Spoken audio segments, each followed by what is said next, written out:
నిన్న జరిగిన Chennai versus Mumbai Indians మ్యాచ్లో ధోనీకి సంబంధించిన కొన్ని క్యూట్ మూమెంట్స్ ఉన్నాయి. అలాంటి మూమెంట్స్ కోసమే మ్యాచ్కి వచ్చే ధోని అభిమానులకు అవి నిజంగా పండుగ లాంటివనే చెప్పాలి. ముందుగా మ్యాచ్కి ముందు ధోని చపాక్ స్టేడియంలో కలియ తిరుగుతూ ఫుట్బాల్ ఆడాడు. ధోని అందరిలా మ్యాచ్కి ముందు క్రికెట్ ప్రాక్టీస్ చేయడు. కాసేపు ఫుట్బాల్తో ప్రాక్టీస్ చేసి తర్వాత వికెట్ కీపింగ్ ప్రాక్టీస్ చేసి డ్రెస్సింగ్ రూమ్లోకి వెళ్ళిపోతాడు. నిన్న మ్యాచ్లో ముంబై చెన్నైపై పూర్తిగా విఫలమైన ఇద్దరు మాత్రం చెన్నైను కాస్త ఇబ్బంది పెట్టారు. వాళ్లే బ్యాటింగ్లో దీపక్ చాహర్, బౌలింగ్లో యంగ్ స్పిన్నర్ విఘ్నేష్ పుత్తూరు. కనీసం 120 అయినా దాటుతుందా అన్న డౌట్ ఉన్న ముంబై ఇండియన్స్ స్కోరు 155 పరుగులకు చేరిందంటే రీజన్ దీపక్ చాహర్.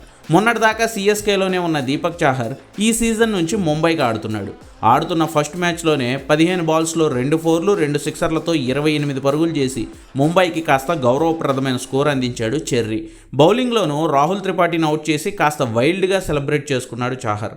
ఇవన్నీ గమనిస్తూనే ఉన్న ధోని మ్యాచ్ అయిపోయాక అందరూ ఫ్రెండ్లీగా షేక్ హ్యాండ్ ఇచ్చుకుంటారు కదా, అప్పుడు దీపక్ చాహర్కు బ్యాట్ ట్రీట్మెంట్ ఇచ్చాడు. తన బ్యాట్తో చాహర్ను ఒక్కటిస్తానన్నట్లు బెదిరించి నవ్వించాడు ధోని.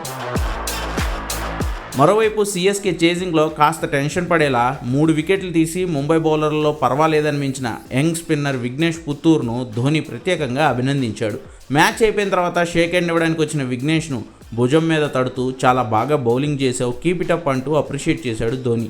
ధోని లాంటి లెజెండ్ నుంచి అలాంటి ప్రశంసలు రావడంతో ఫుల్ ఖుష్ అయిపోయాడు విఘ్నేష్. ఆ కేరళ యువ స్పిన్నర్కి లైఫ్ లాంగ్ గుర్తుండిపోయే మెమొరీ ఇది. తన బ్యాటింగ్ చూద్దామని వచ్చిన అభిమానులను ఎంటర్టైన్ చేయడానికి బ్యాటింగ్కు దిగిన ధోని కేవలం 2 బాల్సే ఆడినా రెండింటిని డాట్ చేశాడు. కానీ ధోని క్రీజ్లోకి రాగానే చపాక్ స్టేడియం మాత్రం హోరెత్తిపోయింది.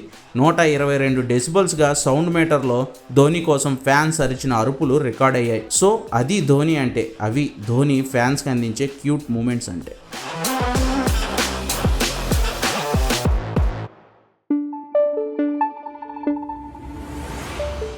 Thank you.